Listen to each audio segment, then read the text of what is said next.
It's a cruel, It's a cruel cruel, cruel world world full of full of nasty nasty boys and boys and girls girls and the and the selfish, selfish, mean, mean, nasty nasty people. people. Nasty, Nasty, nasty, nasty, nasty, nasty. nasty. But there's a There's way a way you can you make can your make your day. day. You You can can laugh, laugh, you can you can smile, smile, you can you come can come and stay a and while. you can You can dream dream my my dream. dream. You You can can have have it it all all with with me. me. You You can can dream dream my my dream. dream. You You can can dream dream my my dream. dream. You You can can dream my dream. That went so well. Did you know that Danny Elfman did that? Who Who's did Danielle? he did all of the music for Nightmare Before Christmas. He was also the singing voice of Jack Skellington.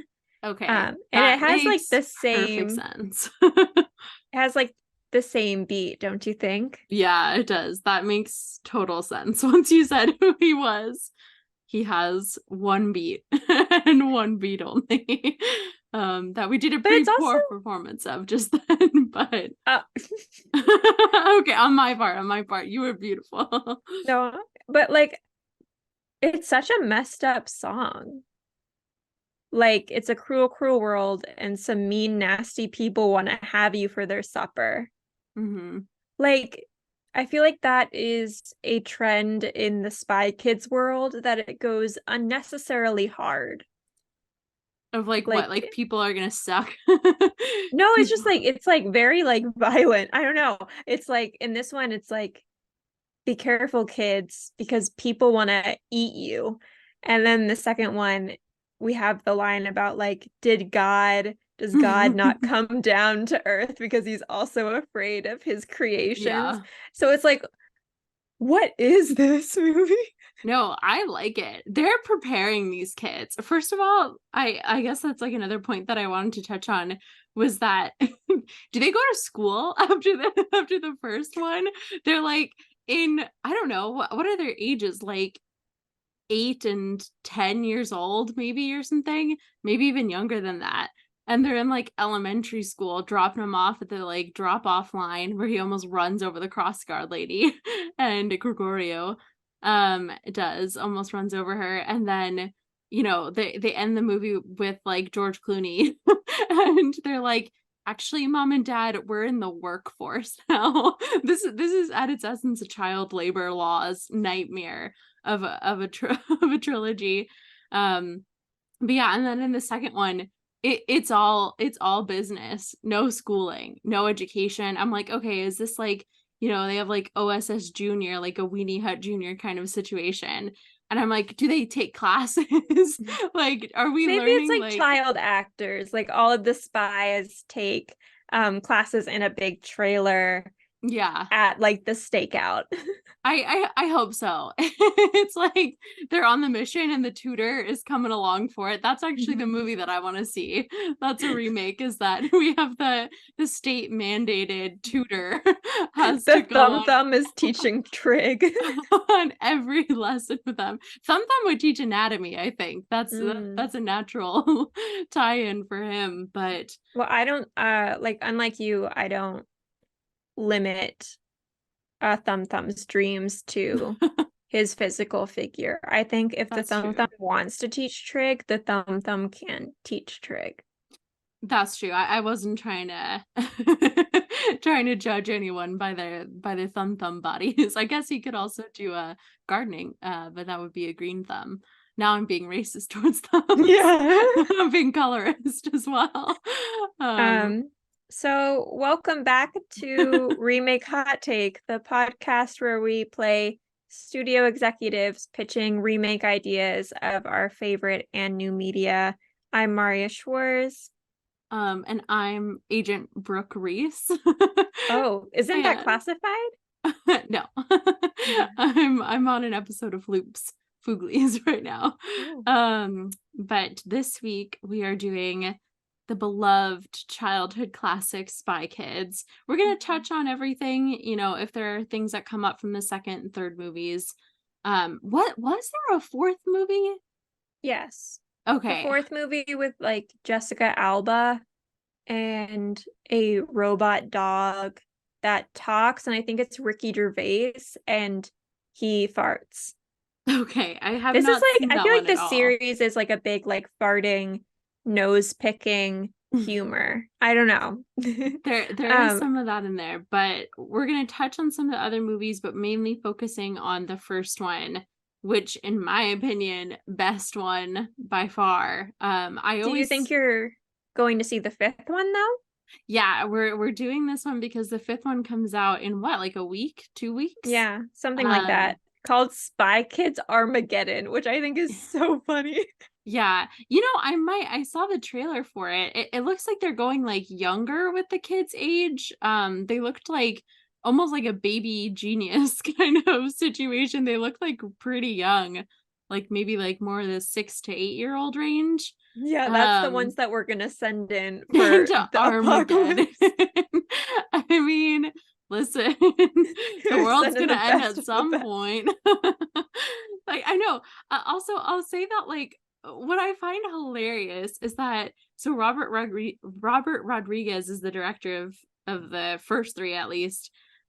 He I love that he and the writers, their genius plan for like explaining why on earth Spy Kids would ever be considered like a necessity to the state of the state of the union and to our national security is like not because they're children and we can use them to like get into like schools and infiltrate and parents and everything like that. They say like in the second one and the third one, it's like their size alone. They were like, well, we need you to on the Yukata assignment because we need two small agents. We need two teeny tiny agents to fit on a teeny tiny boat to go into this assignment. And I'm like, I'm like this, and children were a natural solution. They're like preteens at this point. You couldn't just find like a slim 5'4" man and woman to go Well, ahead I and feel do this. like because it kind of gets into like what child actors are talking about today. Like Allison Stoner has her like Disney Channel child actors podcast, and I Mhm. feel like a Spy Kid is going to come out and be like, it's like kind of like, you know how when kids are young, especially like boys, and then their voice drops and they Mhm. can't get any more jobs. I feel like a Spy Kids kid is going to get on a pod and be like, once I made it to my teen years, I was kicked out of the They're OSS. like, I hit puberty, and that summer that I like gained 7 inches in height was the summer that I became a man and an unemployed one at that. Um, But so Spy Kids Armageddon, I was like, that's a super extreme title. But listen to the description. okay. When the children of the world's greatest secret agents unwittingly help a powerful game developer unleash a computer virus that gives him control of all technology, they must become spies themselves to save their parents and the world. Is that not just the third movie? That yeah, I was gonna say I think I like looked up that movie description a day ago, and I also was looking up the movie description of the third one, and I was like, wow, they're really stuck on this like video game AI kind of thing. Which I'm gonna absolutely slander the third movie. So if that's your favorite movie, which didn't you say you liked that one a lot? But if anyone out there in TikTok and on YouTube and all other podcasting apps, if that's your third one, like message me individually and let me know what other movies you're watching because I'm horrified by that movie. I didn't even finish it. I knew I always hated it. And I like I rented it from Amazon Prime like Well, twice trying to finish it. I think Spy Kids 3, it's not the best, especially like going back to it. But I Mhm. think we have to remember how revolutionary it was for the time. For Like, remember, 2003. well, like, I feel like, and I don't know, have you seen a 3D movie lately? Do they still make No. 3D Yeah, movies? but like I hated that time period of like 2003 to like 2012 in my mind was like the height of movies that were made just for the 3D effects. But Mhm. they always made me nauseous. I always hated having the glasses on. Like I, not to brag, but I have 20/20 vision. And anytime, like even right now, having these glasses on, it was like so irritating to me. And like the cardboard plastic 3D lenses would never like sit right on my face. And I just had like the worst time of my life for that 8-year time period. And it just feels like something that I wish they would have just reserved for, like, it feels like something that should just be in Disney theme parks alone, in the Mm. Universal Studio parks alone, where it's like this was something that was meant to be not a movie in and of itself, but like this was meant to be a part of the diegetic text and enriching the world, like a Star Wars ride or something. Like you should have Mhm. been on the ride that was Spy Kids 3 3D game over. Yeah. But But yeah, I so mean, that was I my will rant. say it was revolution. Like, I think looking back on it when like things are like coming out at you and stuff, Mhm. you can clearly see that it was meant to be a 3D movie. And then they have the whole thing where it's like, put your glasses on Mhm. and stuff in the movie. So I will say like it was very much embracing the like Mhm. 3D culture of the time. I don't know how 3D movies work now, if it's just like some elements are in 3D, but this one was like, this is a 3D movie Yeah. and you are going to watch it in 3D. Um, and this is not related at all, but I think I remember from when I saw The Room with Greg Sestero that they did also film The Room with like a camera where you could do 3D. Oh my So god. there is like a possibility of The Room 3D coming out. And that's I think the only movie I would see in 3D now. Oh my god, could they do like VR The Room where you put on the full headset and then you're in the like one single room that You they get to fill find in all the on the roof? spoons. Yeah. That I would do. Now that's a Hmm. concept. No, no, no. I don't fault them for being revolutionary at their time. I just think that it was laughable compared to the masterpiece that Spy Kids 1 is. And I always thought that Spy Kids 2 was my favorite. But this Hmm. last rewatch, I think I'm gonna jump back to the original. Spy Kids 2 is amazing in its own right, but the nostalgia that Spy Kids 1 brings, like I was like, "Oh, this is," it was actually a moment I watched when I was rewatching it this past week. I was like, "This was actually a defining movie for my personality as a Right? child." I was like, "Oh," I was like, "This is probably why I love like apocalypse packing bags and Spy Kids." I had a This is how like how young I was watching Spy Kids. I had a Spy Kids themed 5th birthday party and my parents went all out. We had in the piñata, it was like codes that we had to crack. And then this is when we were living in Hawaii and we had a huge like property and they like hid stuff all around the property and we got like I got walkie-talkies for my birthday present, which is the best birthday present I ever had. Now I'm an only child. I was walkie-talking with my parents or just by myself. It was like one walkie-talkie here, just the other one across the room. I run back and forth, get some exercise. Um, but I was like, oh, like every time that I saw something, I was like, I remember wanting that like flower jacket that Carmen gets out of the store. And Mhm. they like get on the bus. I was like, oh, that maybe that's where my obsession with like floral outfits comes from. And then I remember like wanting so desperately to have one of those electroshock gumballs. And like I would Mm. have given anything to have like a machete product. And I think I it thought like you were gonna just stop at I would give anything to have a machete. I can get those anywhere, but not a fine machete product. But yeah, just the like nostalgia, and then I think it just like influenced my taste in movies so much. In terms of liking those, spy movies. Obviously, like another favorite movie of mine is Spy with Melissa McCarthy. And just like the gadgets in particular, I love the gadgets so much. So yeah, that's like my quick assessment of how much I love these movies, but particularly Spy Kids 1. Spy Kids 3, absolute trash, garbage, disgusting, horrible, horrible, hate it. But yeah, did you want to give an overview of your history and love or hate of Spy Kids? And then I guess we can jump into specific things we wanted to mention from the first one, especially, and then anything else from the other two or three. I haven't even seen the fourth one. Yeah, I don't really remember much of the fourth one. I just remember in the fourth one, she's like pregnant or something, and then Who she's like is? attacked. Jessica Alba. Oh. Yeah. Who does she play? She plays like the mom. She's the mom, and then Like Carmen and Junie's mom? no, I think Carmen's like their aunt or something. Oh, okay. It's like we're getting to the extended family. But yeah, and then it's like she is pregnant, and then she decides like she gets like she's like very, very pregnant, like about to pop, and she gets like jumped by some like rebel spies, which like oh I my mean gosh. there has to be some kind of moral code. But then she like decides wait.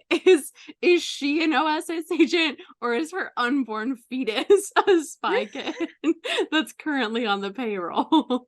well, they become spy kids, but I think I'm remembering more as I talk. But so like basically she decides like it's too dangerous for me to be a spy now, and so she like goes undercover and like raises her family.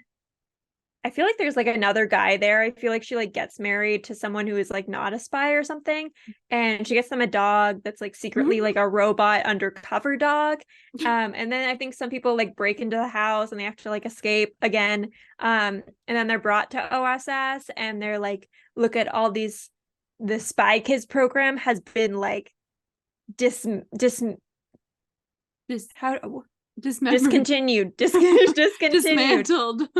And so like it's all of like the props from like the previous Spy Kids movies. So like the submarine funny. And like Junie's like yellow like game suit and stuff, and they're all covered with dust and stuff. And so they decide to like restart up the Spy Kids, and they're fighting against this like time stopper guy who like stops time. Time stopper guy. Oh, what does he do? Stops time. So yeah, that's what I remember from that. But my favorite one was definitely the first one. Because I'm more into TV production than animals. So obviously, and I think there's like a lot of like the brother sister or sibling relationship that I connected with. I don't have a brother, but I have a sister. But like, you know, like being the youngest and always being bullied, like I was like I didn't like Junie though. I really liked Carmen. Like I would always insist that my sister would braid my hair with like the little braid in the front. I always thought that it was one braid, but now I'm looking back and I think it's two. Yeah, she's which two. I didn't know as a child, and people must have thought I was doing the Star Wars rat tail, and I'm sorry. But I also had like a weird obsession with this film. I don't know. Like, let us know if you also had a weird obsession, or if anyone is like raised normal. I don't know. No. Because I feel like these were some of the first movies that I saw in theaters, and I was like, well, that's cinema, you know, and it's no, that's still firmly my opinion. I watched this and I was like 5 out of 5 stars. Nothing exactly. But like I remember very specifically seeing the third one. I'm sure I saw the first two in theaters as well. But my sister and we didn't have a birthday party, but we had in my basement, we call it the train table. I don't know. I think we put a train on it once. But basically it's like this like wooden table, and then the base is also wooden. Like there's a wooden part underneath it. And that part like under the table, that was our spy base. And we filled it with like blankets and like spyware. And that was like mainly I don't know if you remember or if you went to McDonald's, but there was like whenever these movies came out, the McDonald's toys got amazing. And so we had like there was a little robo dog at McDonald's. I got the Junie's little robot from the second movie. We had like a communicator, we had the glasses, all of that from McDonald's. And my parents also got us like like cameras and like Yeah. walkie-talkies and stuff. And then Yes. we made little machete gumballs like out of construction paper. And so we would like meet under the train table and we would go on missions and like just throw green pieces of paper at thumbs, which was just like basically the wall and my parents. Aw. Yeah. So See, what a description between the only child and the one with the sibling. You were like, we went on adventures together. And I was like, I sat in a room with a walkie-talkie and begged my 70-year-old parents to talk back to me. But still joy for everyone. Yeah, it's funny you mentioned the TV production aspect of Floop, because I love that his whole storyline is like he's just a guy that wants to succeed in children's television. And it's like he has the means for creating weapons of mass destruction and artificial intelligence beyond anyone's comprehension. But you know what he cares about? Ratings. He cares about because it's like such a good parallel with like Junie. Like he doesn't want to be like the macho tough guy. He just wants to draw. And that's what Floop wants too. And it's like that's your dream, Dad, not yeah. mine. I'm not throwing away my dream. I'm throwing away yours. Yeah, but I like But I instead think of it being Floop's dad, he's like, that's your dream, minion. yeah. My paid employee and my subordinate, not yours. And I mean, what an apt metaphor also, the Floop's Fooglies to the current SAG strike. Um, you could say that writer or actors in SAG are very akin to the Floop's Fooglies that are held against their will and not paid. Oh my gosh. It's I a love very it. apt analogy to what is currently going on in our world. Um, I will say another thing that I noticed about this first film and that I was texting you about.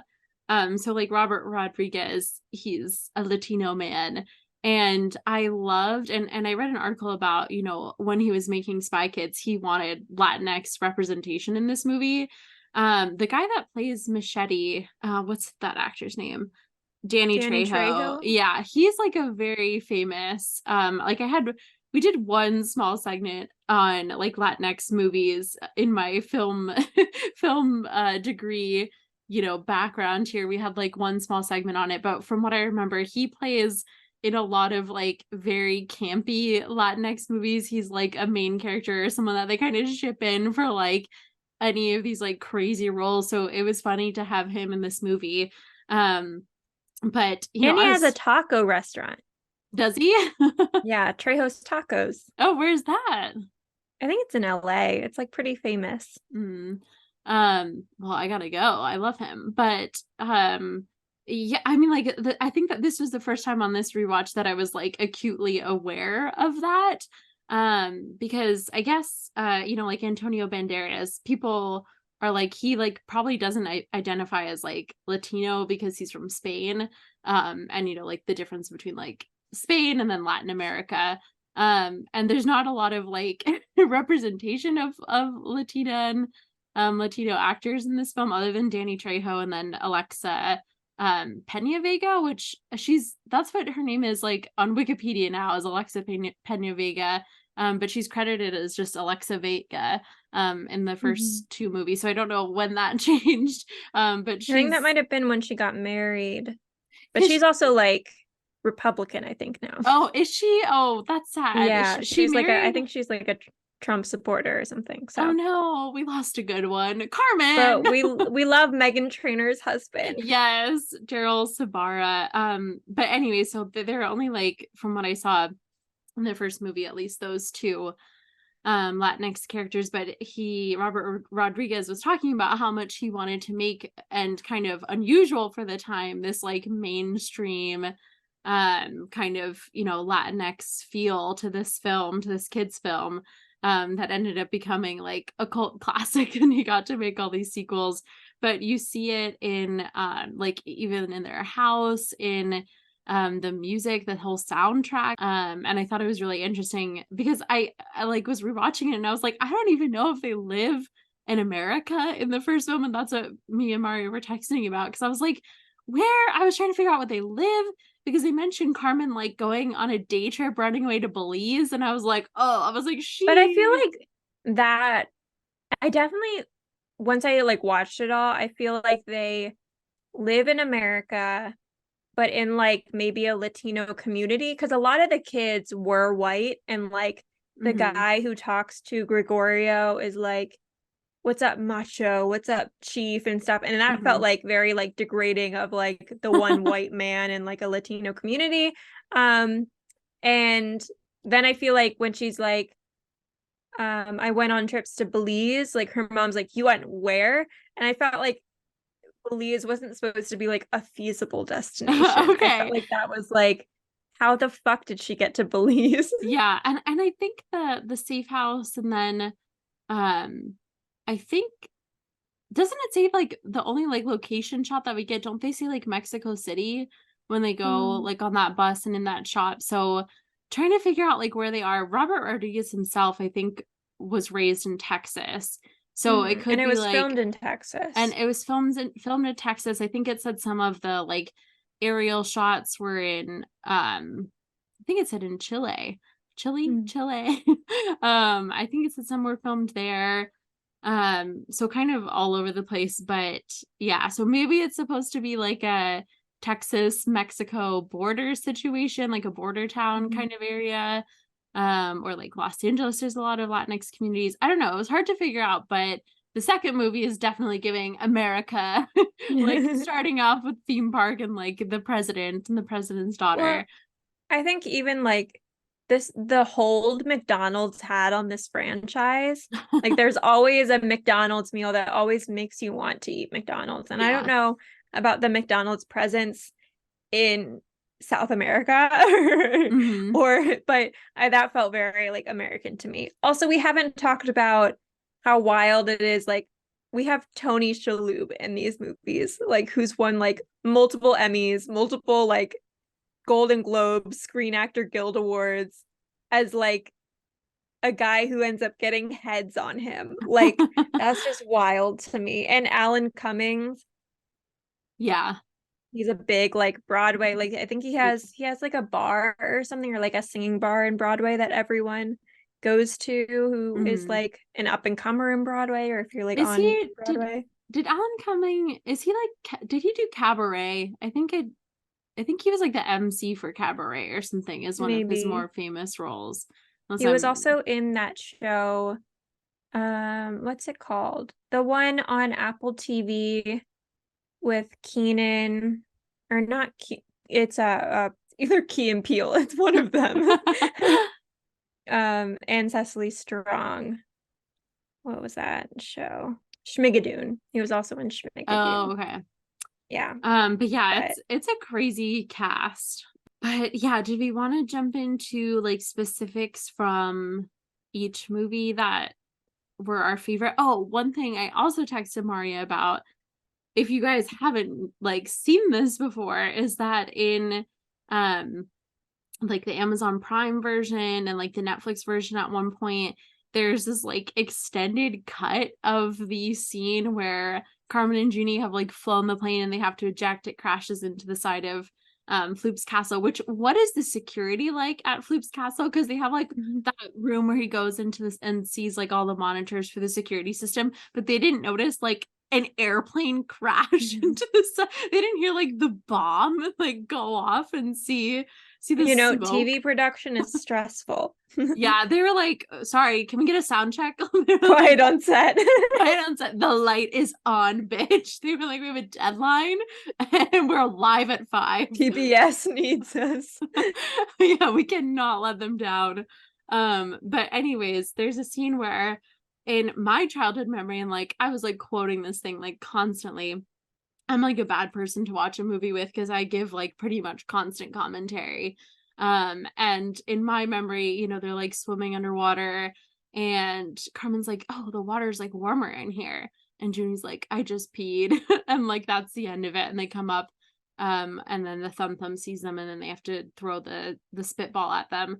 But in some versions that are online now, there was apparently an extended cut that was always meant to be in the film but couldn't make it to the theatrical release because I think they didn't have like the CGI budget or something.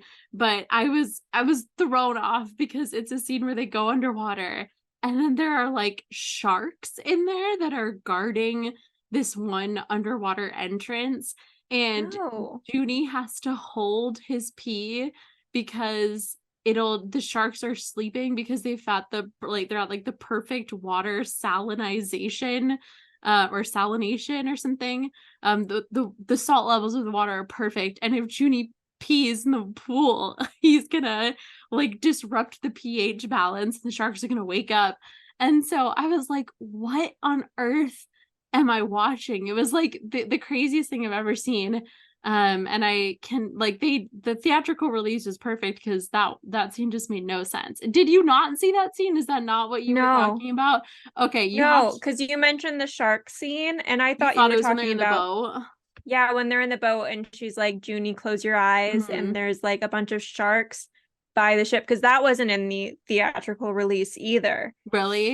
Yeah, that was definitely added in because I think they just had a problem with all the They're like, sharks CGI aren't sharks. working. They're like, they're like, we have pull to the make sharks. sacrifices. Sharks are gone. We will I deal haven't with seen this the later. second shark scene. No. I always remember that first shark scene, so that's interesting. I always remember that always being in the version that I saw. But yeah, this second shark pea salinization scene is crazy, and I was like, this should not have made it to the second editing cut floor or whatever. But yeah, I guess they like got more money. Didn't make it to Pluto TV. I guess they made it to Amazon Prime where I watched it. And yeah, I guess they got more McDonald's money or something, and they were like, add the sharks back in, baby. It's shark time. But that was just wild to me, and I thought it was very funny. And then Junie ends up peeing, and then all the sharks are like about to attack them, and he has to like hide behind a sleeping shark because you wouldn't have seen them. That's what I referenced earlier, is that Minion walks into a room full of like monitors for the security system because there are cameras down in this underwater shark tank area.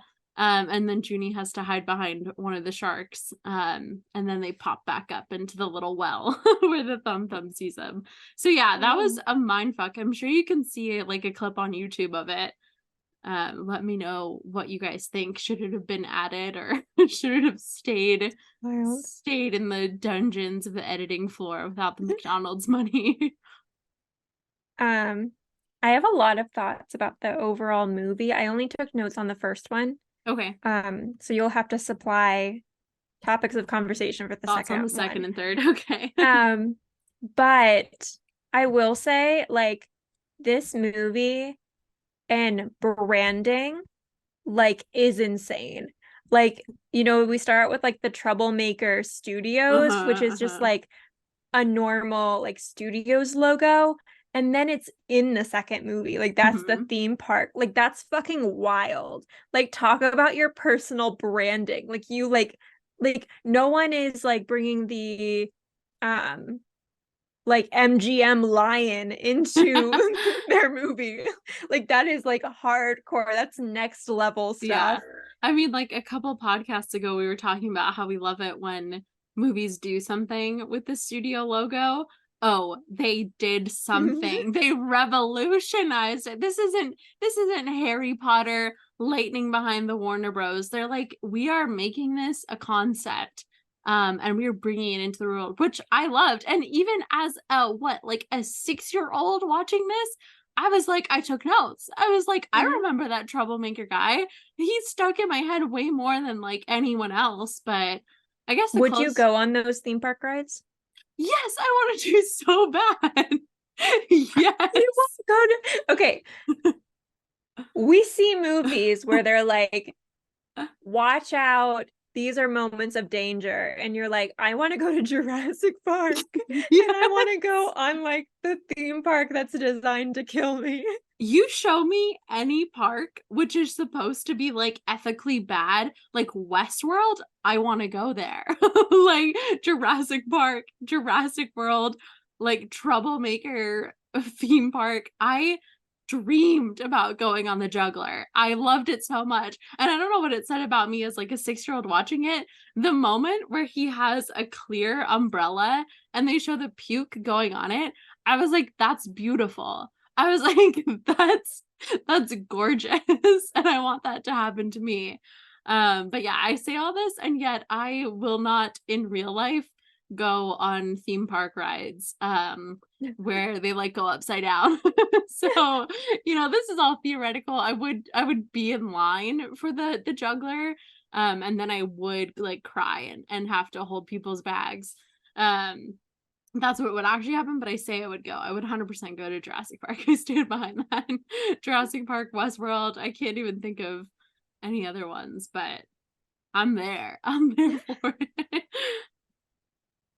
I also think that like the beginning of the movie, like when we think about movies that are like start out with a bedtime story, it's like this movie and then Princess Bride, like Okay, this one does it better. And I don't know why, but I was like always obsessed with like the way that Carla Gugino like said words, like, and they kept contact.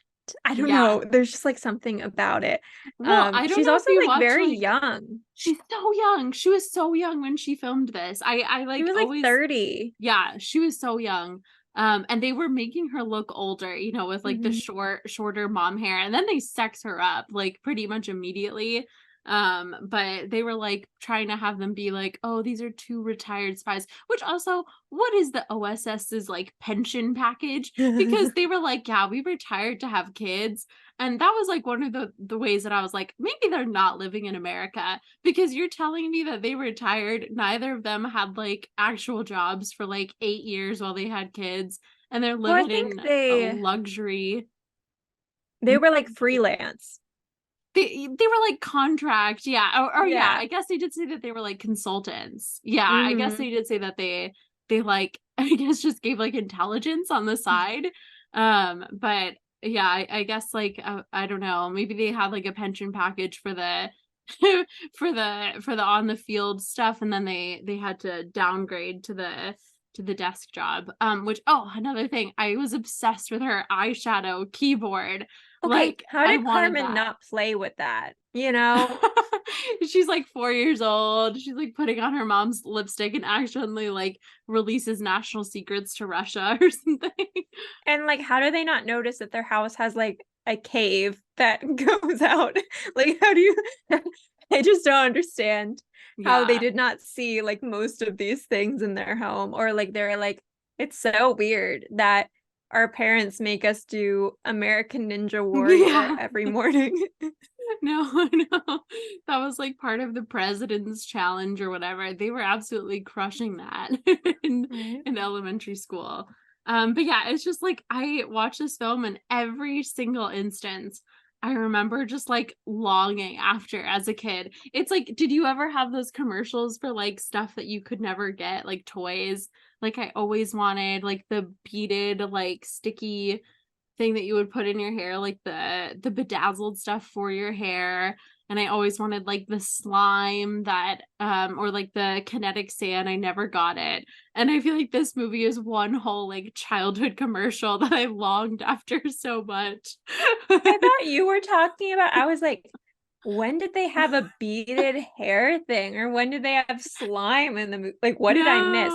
No, it's just like the nostalgia of those commercials that you would see every single day. And I watched this movie like, oh, I bet I watched it like once a month minimum. Now these are not like obtainable products that I could have, but I thought that, maybe maybe if I joined the CIA. Well, speaking on like the gadgets themselves, why are so many bubblegum based? What else is bubblegum based? So we have the bubblegum, like electroshock Mhm. gumballs, and then in her little flashback when she meets Gregorio, she like Oh chews yeah. gum and drops it, and it becomes like the tracker. Like, why are all of our weapons so like gum based? I feel like Machete was like, he perfected one item and then he was like, let me just make this the Swiss Army gumball. What do you And think the have flavor was? probably like bubblegum. Bubblegum And for the like, first if you're one, but it seems chewing like the green apple. electroshock gumballs, does it shock you?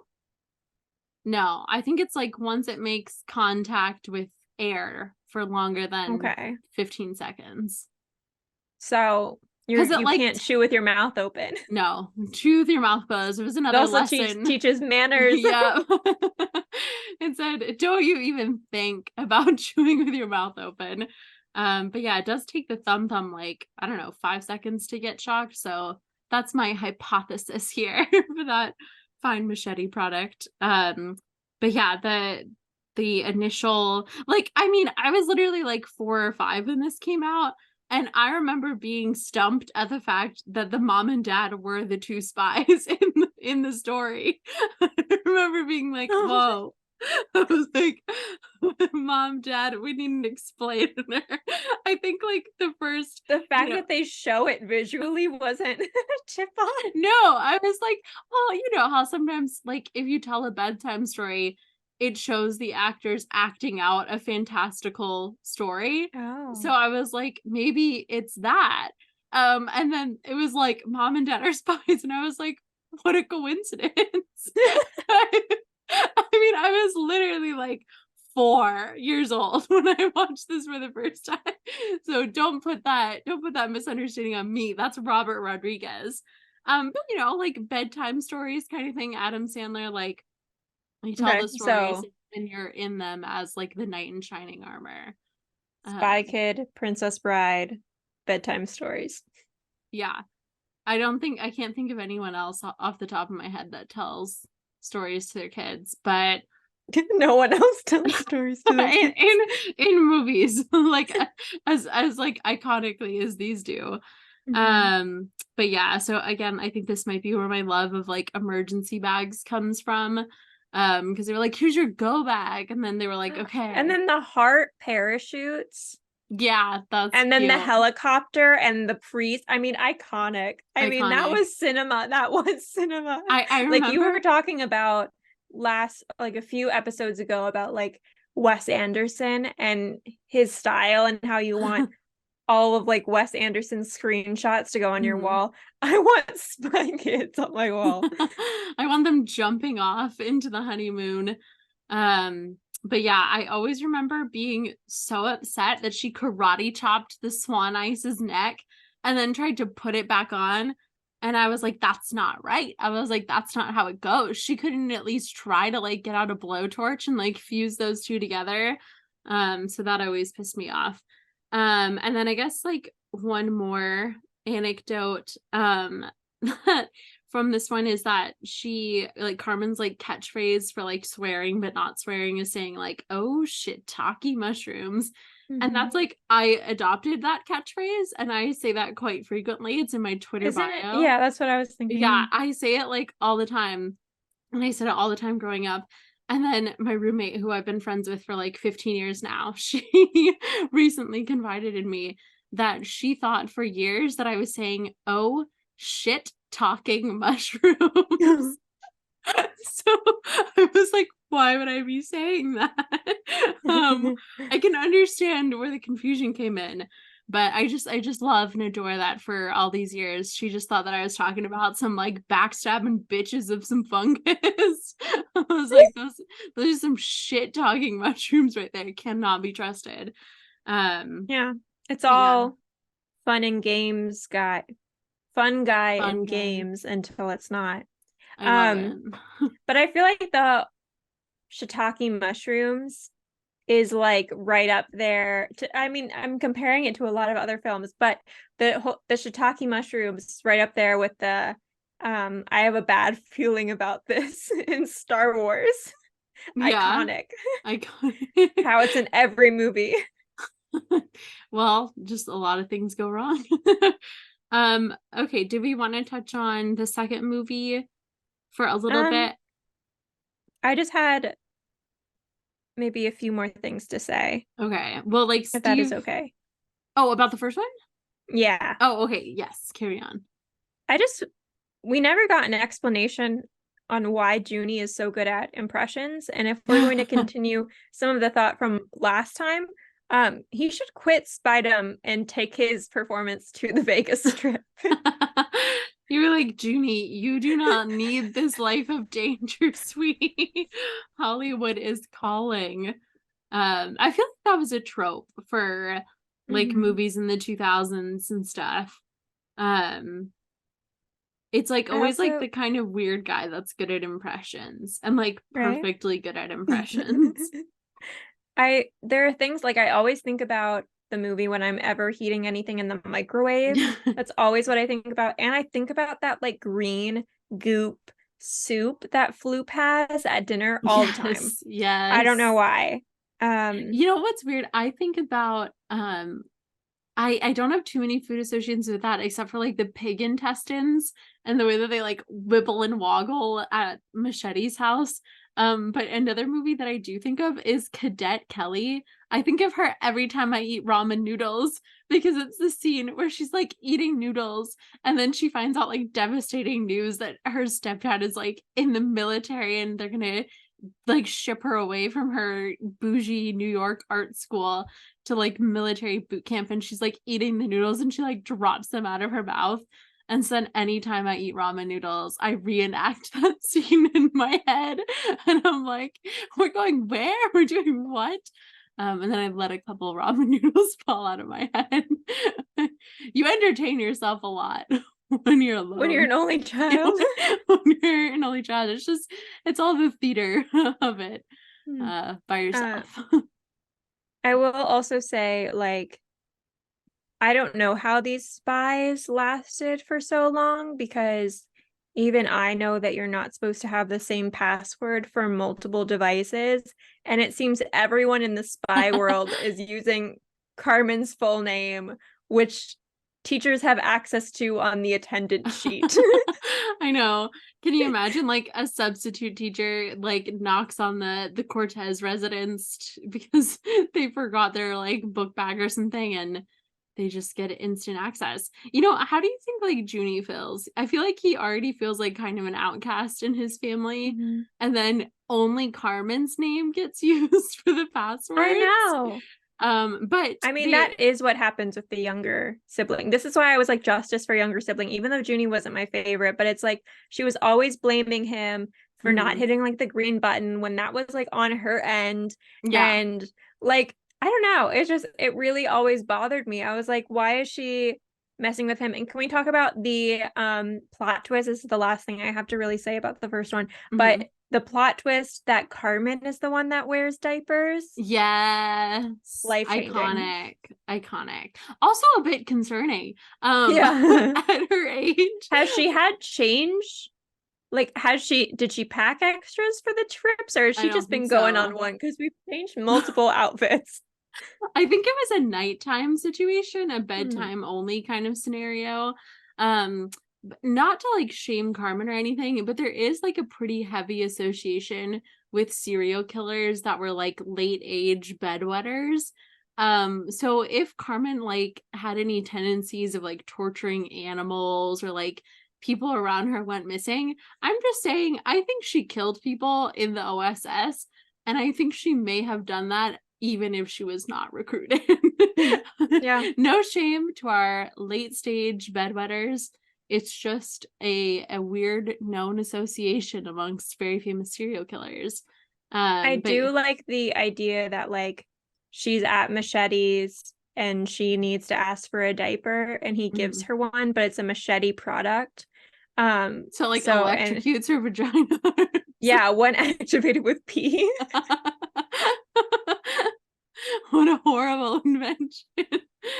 Another fine Machete product. There's this thing that pregnant women can get called lightning crotch, and that takes a whole new name for it. Interesting. All right. Well, if that was it with the first movie, just real quick to the second movie, what is it called? It's like Island of Secrets. It's Island of something. Yeah. Spy Kids 2. Island of Lost Dreams. Wow, how prophetic. not prophetic. Well, a little. But that's like so like I don't know. I remember there being a big thing but with like Spy Kids and Shark Boy and Lava Girl. Mm-hmm. It had very similar vibes. I Mm-hmm. swear everyone thought that Lava Girl was the same as Carmen. Yeah, yeah. But that sounds like something that Shark Boy and Lava Girl would be called, as like the Island of Lost Dreams, because That's isn't that true. his like whole thing? It is. I see Shark Boy and Lava Girl was less watched for me because Me to too. me, I think it came after Spy Kids, and to me it was like, like what is this sad attempt at at a spin-off of the original, you know? I was like, Mhm. this is disgusting. But yeah, so I love there are just so many good bits in the second movie. One of my favorite is the Secret Service dancing around the president's daughter. They're like just doing the waltz all together while she dances in the middle, which is so funny. And then I feel like we lost, you know, it went down in my rankings from the number one Spy Kids movie to the second one because I was like, you know what? I actually think the plot is a little messy in this movie. Like the Mhm. first movie, I was like, that's clean. I can see everyone's motivations. I know who the evil people are. Like I it's think we shouldn't have saved Donegan. that's what I'm saying. And then he reappears in the third movie, which is another gripe because I didn't finish filming or Everyone's filming. your family. Yeah. That's what you need to remember, Junie. Yeah. Everyone's your family. That is not true.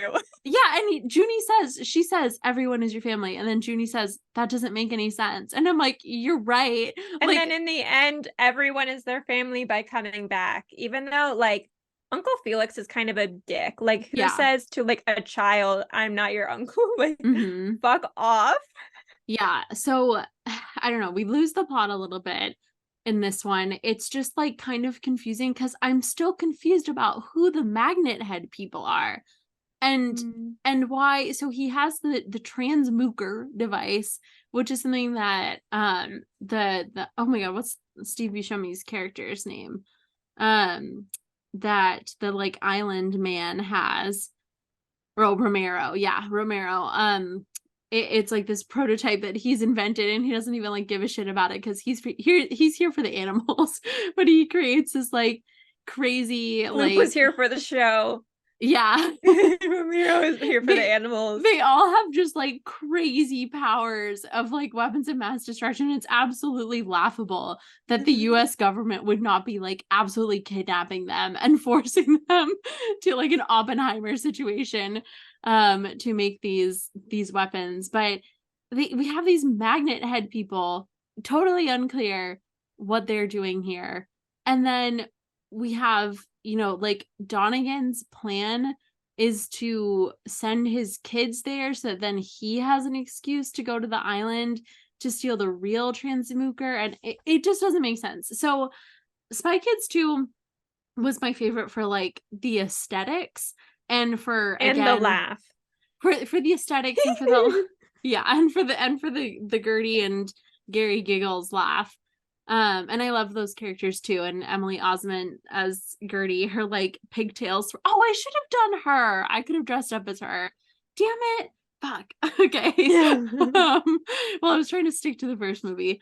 But yeah, so Spy Kids 2 is still iconic to me, but I think we start to see like the threads of Robert Rodriguez and the writer's ability to keep a steady plot and dialogue in check, just like starting to unravel a little bit. And then the third movie is where it just absolutely implodes. But the Dragonfly ship I loved so much. For some reason I like really wanted to, as a kid, put on like the respirator breathing device in a Dragonfly ship, and like that just seemed extremely appealing to me. Okay, here's the thing that I have noticed from all Spy Kids movies is they always wait until they're underwater to put their goggles on. What the hell? You're locking water. That defeats the purpose of the goggles. Well, you know what? For deep sea stuff, I think that professional divers do that as well, because there's something about like the water pressure change that you actually need a little bit of water and like water in your goggles in order to like, I Oh. don't know. I saw a TikTok about like a deep sea, someone that does the one where you're like going like that on the like string and like, have you seen those? Where they're Are like, you on a vine? What are you doing? Are yeah, you it's like, Tarzan? no, you're underwater and they're doing the like free diving or whatever, where they have like no respirator or anything and they're seeing how far down they can go on like with one breath. So they like have this like rope thing that they're descending down. And she was talking about how she needs to have water in her goggles before she starts. So maybe that was based on I don't like science. water in my eyes. I have a big issue with that. I also was confused by like why Minion is suddenly like a good guy. Like he was ready to like have literally absolute evil, have this horrific plan. They give him like 4 more heads and then it's like, yeah, he can actually just stay on as like production assistant for Floop. So I love that. Oh, and then another iconic moment from the second movie is Alexa Pena Vega's dance scene at the end of it. It's kind of like a, you know, after credits, during credits scene, which I was like, I don't remember why they did this. What did she have like a burgeoning singing career? Like, cause that happens, you know, where they're like, we got to get her in, get her singing in here. She did And it end was up, like very iconic of like, it's okay. Like we have machete gear mhm, that's like singing for you, and then it like wasn't working. And I was yeah. like, it was her. It was her. I know. I remember being gagged. I was like, that's insane. Her parents are spies. I was like, she's so talented. She was speaking in Spanish. Like it was crazy. But yeah, and then just real quick, touching on the third movie, um, you know, we said revolutionary concept, the 3D of it all, amazing. I love his like attempt to make this like a film noir-esque opening where Junie is a private detective. Yeah. Again, left with no adult supervision, even though he's only 2 years older than when we started Spy Kids. So he's approximately like 10 years old. They're like, where's your sister? I don't know. She's a 12-year-old missing and endangered child. They're like, where are your parents? Like, I don't know. Like CPS actually should have been contacted at that point. But I remember hating that movie, even aside from like, it's a bad movie. I hated the themes of like everything changes and the families are being split apart. And I don't know, you could just so clearly tell that I don't think they come back at the end. I don't know if Antonio Banderas and Carla Gugino, is that how you say her last name? Carla Gugino, I think. Gugino. I don't think they come back in that movie at all. I don't know if they do, if they make an appearance at the end. Yes, they do. Do they? Yeah, because remember that's the big grandfather one, and they Yeah. go with grandpa and grandma, and they put grandpa in a suit, and he can walk again. And so then when all of the family comes back together, and it's everyone's your family, Judy, they're there, and then it's the big grandfather. I could not take that seriously. The grandfather been like, it's okay, Mr. Game Maker. I know you didn't mean to get rid of my legs or something. Like that was, why was that so hardcore? And the actor himself like actually could not walk. Oh, and really? So I'm like, that's such a weird move. He played Khan in the Star Trek series. He was Khan. I think his wife was also like the executive producer of this. Of the second and third Nepo. one. Yeah, a little Nepo. Anyways, you could just tell that it was like everyone for this third movie, except for Daryl Sabara, had like limited contracts. They were like, I guess we'll do it, but I am going to have 5 minutes or less of screen time. Carmen was very short. I think the parents and the grandparents were like in it a little bit more. Definitely the grandfather was in it a lot, and that makes sense that he was Nepo. Like I think he was being forced to be in it because all of the other actors, it seemed like their agents like got them out of it. Like I think they probably had signed up for like a 3-movie deal, and then they read the script for the third movie and they like lawyered the fuck up to only appear in like 12 minutes total of screen time. But then what's his name, Lord of the Rings guy, They Yeah, got him Elijah in. Wood. They Elijah got him Wood. in. That was a sad day for Elijah Wood. He went from the peak of his career, Lord of the Rings 2001, 2002, and then this was released in 2003. He Probably was this Guy. he was the guy the same year that Lord of the Rings Return of the King came out. So those were two drastic performances for Mr. Elijah Wood. But yeah, so those are all my thoughts on that.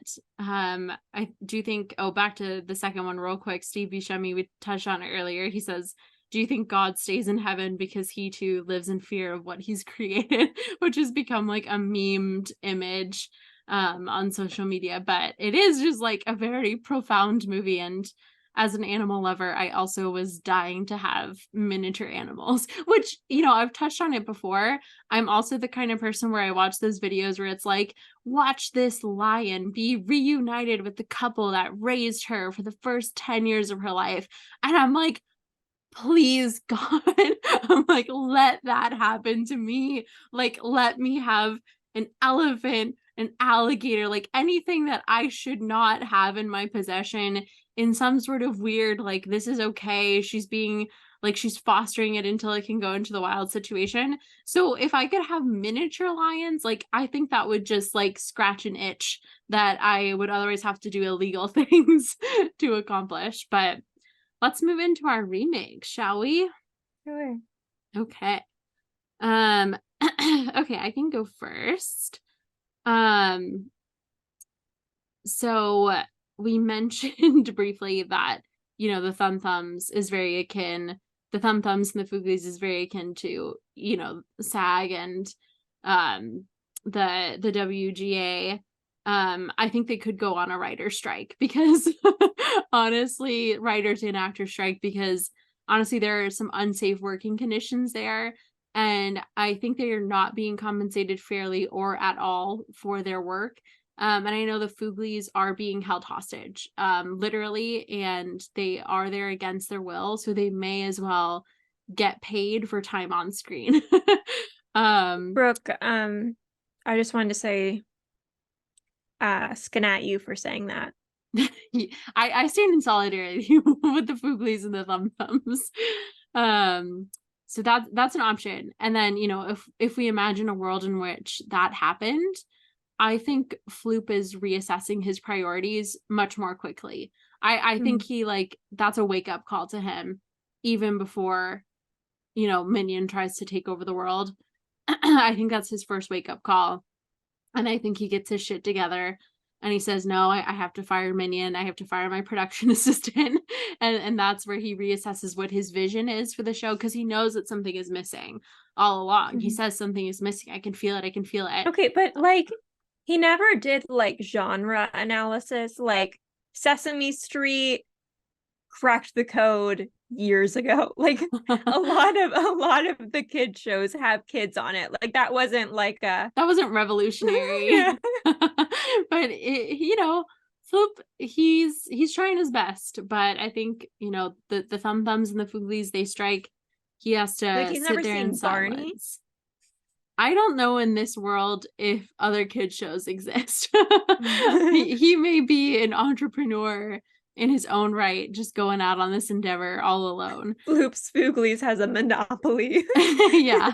That's why I think they're not based in America. I think this is I think they're on some remote island projecting in. But another one is, how Uncle Felix rips off his mustache, and that's are the so reveal. Many disguises hair based? They're based very solely on a thin strip, not even a full bush beard. It's just a tiny little thing. But I love that, he rips that off, and that's the first clue to the kids. Something's wrong. He rips that off. Oh, that's not my uncle. That's not the uncle I know. My uncle has a mustache. But I think that he should also reveal that he's wearing a bald cap at the same time, because he is also bald. So it's mustache, the hair on there comes off to reveal that he then is also wearing a bald cap and has a full luscious head of hair, like a mohawk, a mullet, something like that. So it's a misplaced hair situation. I like the idea that come No Shave November, no one knows who the hell everyone Yeah. is. They like they walk in and Gregorio's like, "Hey, wife and kids," and they're like, "Who the fuck is this?" Like he's in spy mode 24/7. They're like, "Dad, don't bring your work home. Come on, go in the bathroom. Gillette's in there with you." But yeah, so I like that. Another big, another big vision here of reimagining Spy Kids. We touched on it before, but Daryl Sabara has a very famous wife, Meghan Trainor. They're all on TikTok. They're prolific on social media. So I say, why not have Meghan Trainor in Spy Kids 5? I think that's a very natural move, and I honestly will be shocked if she's not in it. If we can't get her to act in it, she at least has to be the soundtrack. Like what else could there be? There's no other logical step than she is singing Floop's Fooglies and she's like dancing around in her All About That Bass outfit. And that's what I was imagining. I was like, hello kids, it's all about that bass. That would be perfect for a kid's show though. She's already kind of in the All About the Bass music video. She's already kind of dressed up like a kids TV show character would be.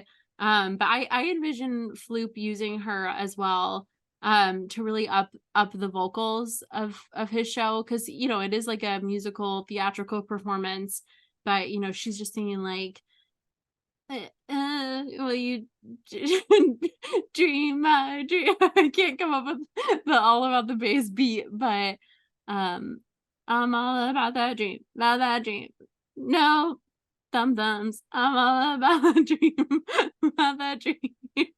Incredible. So yeah, I think we had her. And then just to wrap it up here, Spy Kids, I feel like it's very easy to play off that title.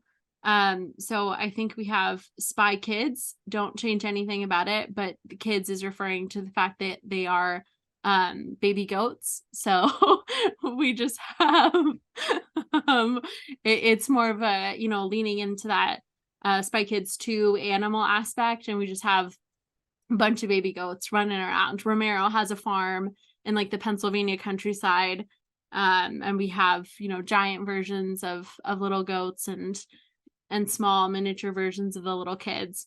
So Spy Kids, and then if we just have Hi Kids, HIGH, and that's actually just Euphoria. So we have that, and then we have a spinoff called Why, Kids ?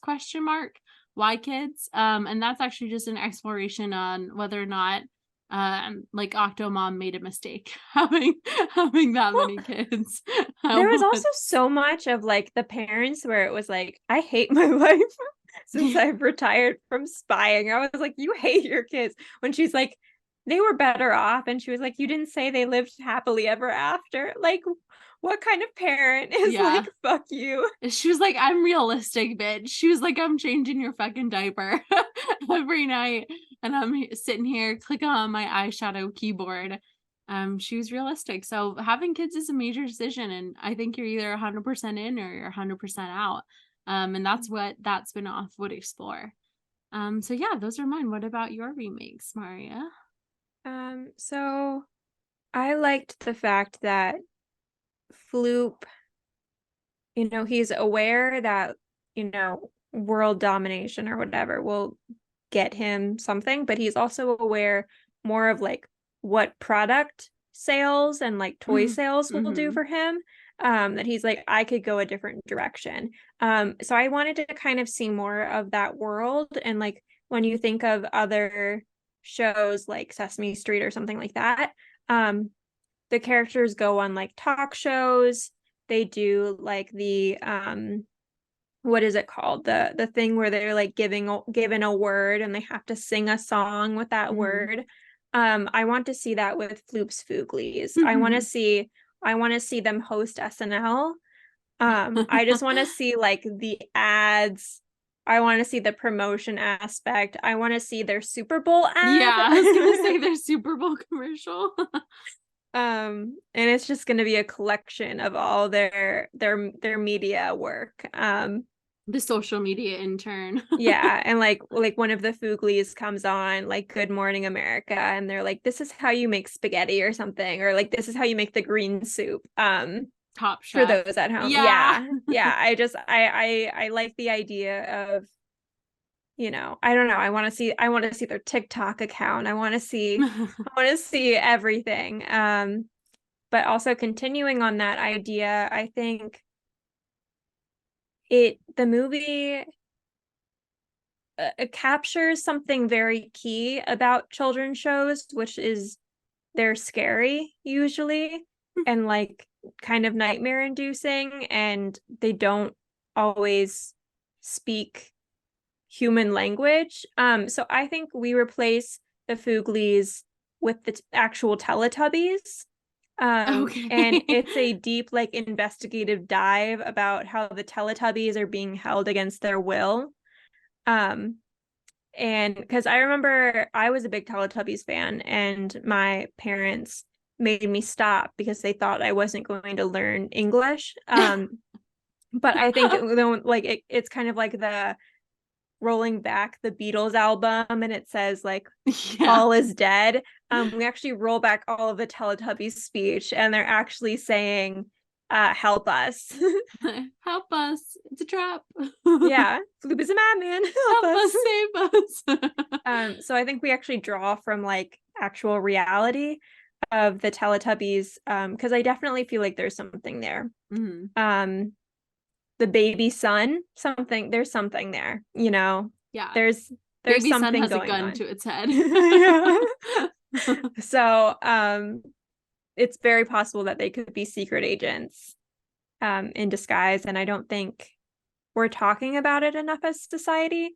And then my last one is that we do Spy Kids, but it's rated R. So we could go a bunch of different directions with this. So instead of the thumbs, Floop is a little bit more sassy with it. So they're all middle fingers. And How like, could you even tell? Like you just call them middle fingies. yeah. Okay. Yeah, I guess mid. And we actually say like, holy shit. We just go all the way with it. And it's like we actually have intense battles and people die. There are stakes. There are consequences. Yeah, I was thinking of that as a potential remake too, but I didn't want to go too dark. Like if the US government were using children, it would be like a infiltrate and bomb with drones kind of a situation. It would be a thing where like people are talking about seeing it on Twitter, and they're like, minute 23:10 is so gruesome. That's when you need to go to the bathroom during Spy Kids. They're like, I can't. This is just a slasher film. It's like a Yeah. Kill Bill kind of a situation. Oh my gosh. But I feel like Kids Bop should do the music just for just for contrast. Oh my god. Oh, did you listen to Kids Bop? I had like all the Kids I Bop did not. CDs. I like up I was until cultured, so I think the Hey Soul Sister Kids Bop soundtrack is still the only one that I know. I do not know the actual recording, but I think it's like Train or something. but we were so old at the point where that came out. I Like know, the original Marriya. song. I know. Somehow the Kids Bop version is the one that I downloaded on my Like, iPod I think I was Nano. driving. No, I think it was on my iPod Nano. I think I was like 12. Okay, maybe 12. I wasn't driving, but I But remember listening to hey, it. soul sister, ain't that Mr. That's how it sounds. The Well, Kids that Bop sounds like the version. normal one. What did they change? Nothing. It was just like 12 preteens that took turns. But so talking about Who's your Who's Your daddy? Daddy, just really quick. We've already talked about Carla Gugino's Nepo stuff before, how her aunt was like a big model, and like she was like the Prices, I think maybe Prices Right, I don't know, one of those shows where she was like this is the object that you can win. She was that. She was like, I was recently watching an old episode of Full House where they actually like mention, like they're like, oh, Carol Merrill or something. You're another Carol Merrill. So like she was like a household name, like genuinely, because it's in Full House. So citing my sources. And then Alexa Vega, her father is a Colombian fashion photographer and her mother is a former model. So Okay. yeah. All right. Well, let's jump into what we've been watching. I actually wrote it down this week. I remember that we do this. Yep. I have been watching Van Helsing. Have you seen that? I think it's like 2004. Oh, I would so recommend it. It's like very campy. Is it like Van Halen? No. It's like Van Helsing is like it's a spooky, perfect for Halloween, October time that's coming up, and it's very campy, early 2000s. It's what's his name? The guy that plays Wolverine. Who plays Wolverine? Hugh Jackman. Yes, I wanted to say Hugh Grant. I was like Hugh something. It's a young Hugh Jackman looking very hot. And like I feel like I've only known Hugh Jackman in the last like decade, and he's stayed looking pretty much the same the last decade. This is like 20 years ago. He looks so different. He looks so hot. He plays this like vampire hunter. And there are vampires. It's Dracula. It's basically Dracula like trying to conceive with his wife, with his wives. And the design of all the different creatures is really cool. There's like a weirdly like intricate message about Frankenstein and like what it is to be human and what it is to be like an outcast and hunted for who you are. But it's like very campy, but like very good. I would definitely recommend it. And then curiously enough, I watched The Mummy with your guy Brendan Fraser. Rhymes with razor. Fraser. Yes. Yeah. Brendan Fraser. Which it's the same director who did Van Helsing and then did The Mummy. So I thought you were saying of Spy Kids. No. But I thought that was funny. Mummy, of course, amazing film. And then I watched, these were all with my friend out in Connecticut who I just visited last week, Michaela, friend of the pod, has been on before for our Stranger Things episode. I had never heard of Big Mouth, which is like Nick Kroll, John Mulaney. I'd never heard of it. Did not know that existed. It's been around for like 5-6 years now. I think like started in 2018 or 19. Very You'd only funny. heard the Kids Bob version. I only heard the Kids Bob version of Big Mouth, which absolutely would not exist. Everything would be censored. It would just be like the period pamphlet that your like health class hands you in 8th grade. But that was really funny. I really enjoyed that. I think we watched maybe like 10 episodes. And I got a lot of laughs out of that. We watched Pride and Prejudice, which Michaela was not a fan of. She hated it. She rated it like a 2 out of 5. So I ended that friendship promptly, fled Connecticut as enemy of the pod, Michaela. Yeah, I was setting her up to be a friend so I could take her down in this next segment. But yeah, she did not like it. But then we realized that she just maybe doesn't like slow burn romances. And then I was like, okay, well, like, what's some examples of your favorite like romance movies? And she was like, oh, like Me Before You is one of my favorite. And I was like, okay. I was like, but the guy dies of doctor assisted suicide at the end. And she was like, yeah, it's so beautiful. And I was like, okay, who am I to judge? She likes dead men. I like men in period. What if Mr. Darcy died at the end? I was like, would that be 5 better? out of 5? well, yeah, because then I'm like, okay, she just has a type, which is the men being dead. Because I was like, okay, can you give me another example? And she was like, oh, The Fault in Our Stars, that's another one I love. And I was like, okay. I was like, I'm seeing a pattern here, Michaela. I'm like, I'm picking up what you're putting down, and I think you just don't want the men to survive the film. And she was like, you know what, I might have a problem. There's like one more that she said too where the man dies, and I was like, girl, I think it was Get that money though. I think it was like oh crap, I can't remember what other one she said, but it was another one where the guy dies. And then my roommate and I just went to see The Nun II in theaters on last week on Friday. That was really good. I liked it. It was It's scary. a remake of Sound of Music, if I recall. Yeah, yep. They got Julie Andrews back in, actually. Mhm. She plays her same character. No, it's a spooky movie with the same girl that's in like a lot of the American Horror Stories. I don't know the actress's name, but she plays the one with like Evan Peters in the first season of American Horror Story, and then she's like a series regular. But yeah, I really liked that one. What have you been watching? I rewatched Sleepless in Seattle.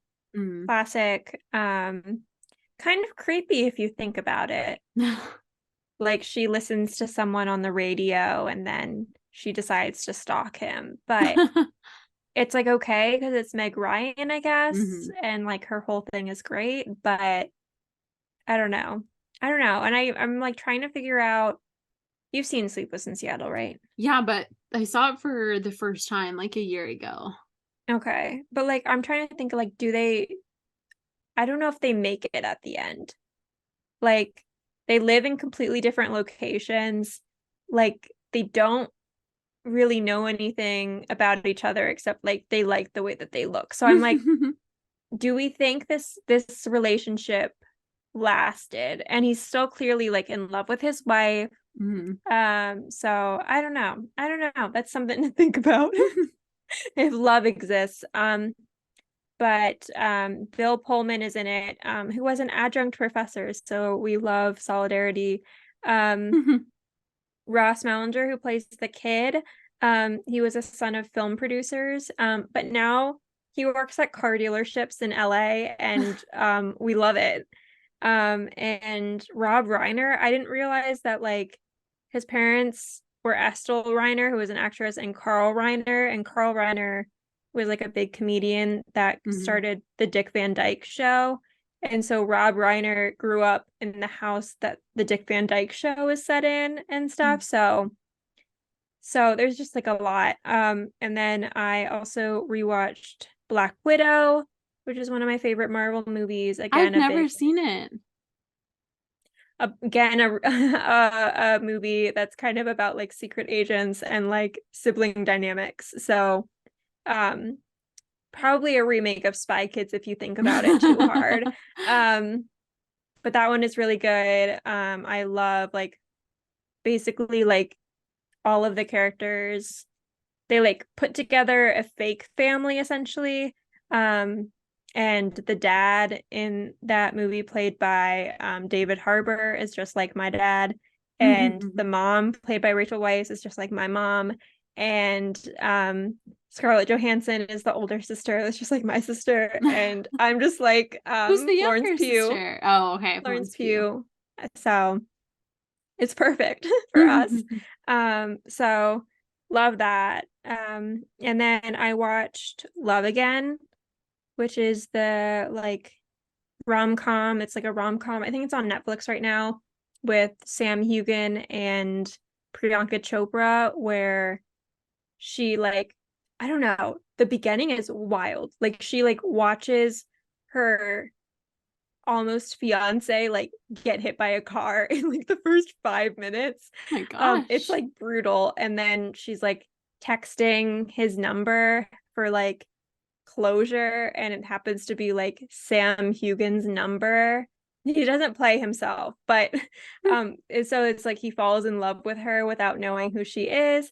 And then like Celine Dion playing Celine Dion becomes like their matchmaker for some random reason. And Celine Dion like speaks about her real grief over like her husband who died, and Jeez. I'm like, is this scripted or is it like, I don't know. It was like very odd, and it was basically like a Celine Dion ad. But and it's also weird that like the beginning starts out with like this major car accident because like apparently Celine Dion was hit by a car as a child and like was hospitalized for like a very long time. Jeez. But something about Sam Hugan that I think you will like, and I wrote down specifically for you, Brooke, is that his parents had been part of a hippie community in London called Gandalf's Garden, which was heavily influenced by the works of J.R.R. Tolkien. And Sam Hugan is named after Samwise. Oh my Yeah. gosh. I love Yeah. that. And then I also started watching Who is Erin Carter on Netflix, which is like a series about a woman who like escaped a bad past and then she saves her daughter and suddenly she has all this media attention and all of her past coming back. It's really very similar to Pieces of Her, and I'm not sure which one came first, but they're essentially the same exact show. But it's fine so far.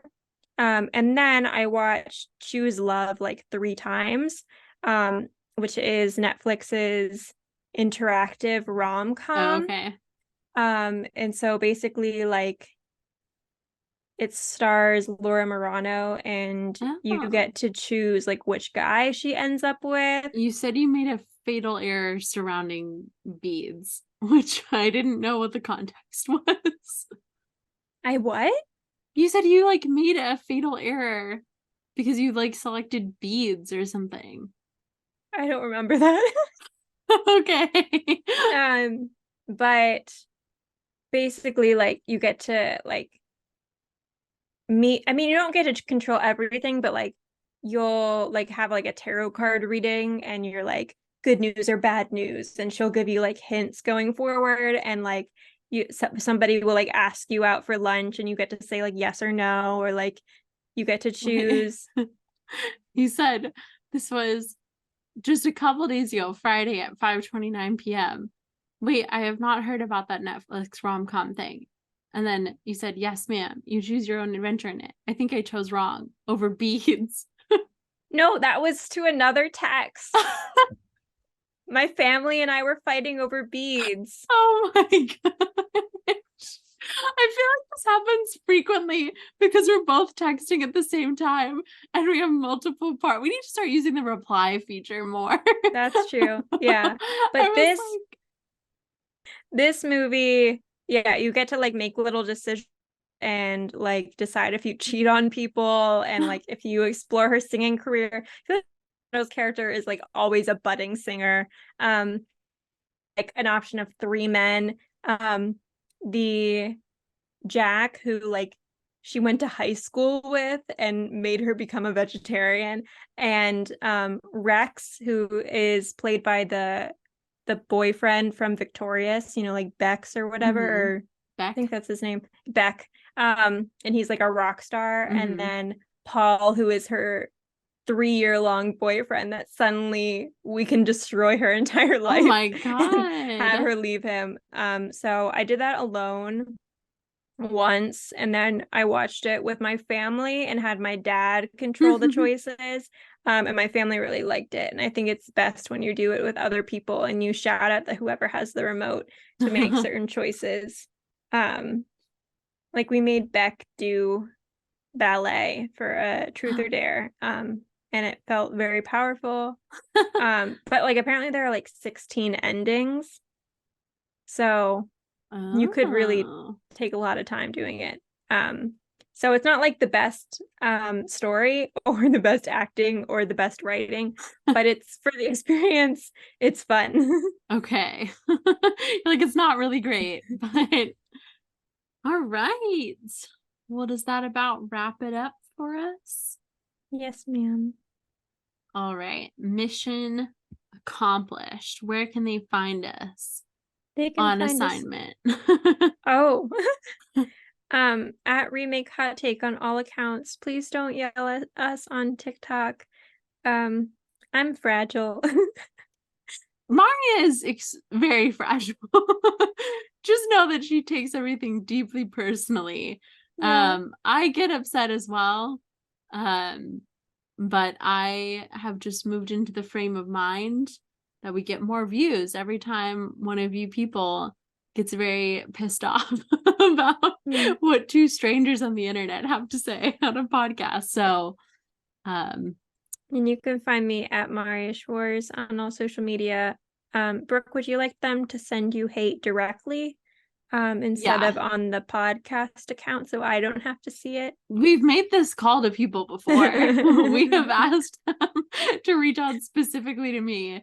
But yes, you can direct any and all hate towards me at my social medias, which I'm not going to list now. No, I'm B_Rees Cup on Instagram. And you can message me mean stuff on there, but wow, I'm just going to congratulate you if you go all the way to like looking at the TikTok and then looking at our YouTube and then scrolling all the way to the end. Or I've had that happen. Oh my God. I've had direct messages on my Twitter. Wow. Well, you know, I'm a psychology major. I think we would turn it into a lesson about what that person has going on in their life. So please feel free to direct hate towards me. I'll probably talk about your relationship with your mother. And it'll be great. But yeah, B_Rees Cup. I do have my own TikTok. I don't think you can message me on there directly though if we're not friends. I noticed that you have a lot of likes on your one video and a lot of favorites. No, you know what it is? So I have one single video on my TikTok of my bunnies. It is all AI sex robots. That like to the point where I'm like, what am I subjecting my children to? Like it is, let me pull it up. Like can you turn off notifications for a single post? It's the only post that I have. It has like 150 likes and 46 views, which is like, oh, you know, something's fucked up then. Let me see. Let me see the names of these people that are liking it. All of them, you click on them and they say, sex videos here. Honey, I'm lonely. Can you accompany me? Dear, I'm very, very lonely. Waiting for you. So yeah. That's because they want a pet bunny. They're thinking about getting a pet because they're lonely and they need a friend. No, they're not part of the bunny community. But yeah, it's whack. But yeah, that about does it for us. Agent Rees signing off for duty. Civilian Marriya. You're not a spy in this scenario. You're one of the kids at the school. You're the one that's like pointing up to the thing and it's like, there's a rocket ship. Follow them. My one line is, you're so right, Carmen. You're so right, Carmen. Your Junie does suck. You are a great older sister. And I'm in the field. I am like Machete's intern. I'm like in the back. Okay. That was the other thing, just really quick. That was the thing that really bugged me, is that they show up at Machete's spy gadget store. And she's like, you must be a spy, right? You're in the directory as no one knows what your occupation is. He has a store called Machete. He's a small business owner. What do you mean you don't know his occupation? He's a small business owner. He has an LLC. It's very clear. Oh, another thing I like, they're like, how do we get to this remote Floop's island? And he's like, well, let me show you the plane. And then they go on the plane and he's like, how could they get on the plane? I'm like, dude, think like more than one step ahead here about the possible He's never had kids. Yeah, I guess he was like, they wouldn't dare. They're only 7 and 9 years old. And it's like, oh, well, he clearly has not been around as an uncle figure in their life. Well, he's like, I just gave Carmen a diaper. What are they gonna do? He's like, my expectations are low. You should never undermine someone with a diaper on. They have nowhere to be. They don't have to take bathroom breaks. They are right there learning a manual. But I feel like if she went underwater, I feel like that would affect the absorbency, but I don't, it's not my movie. True. All right. That about does it. Bye.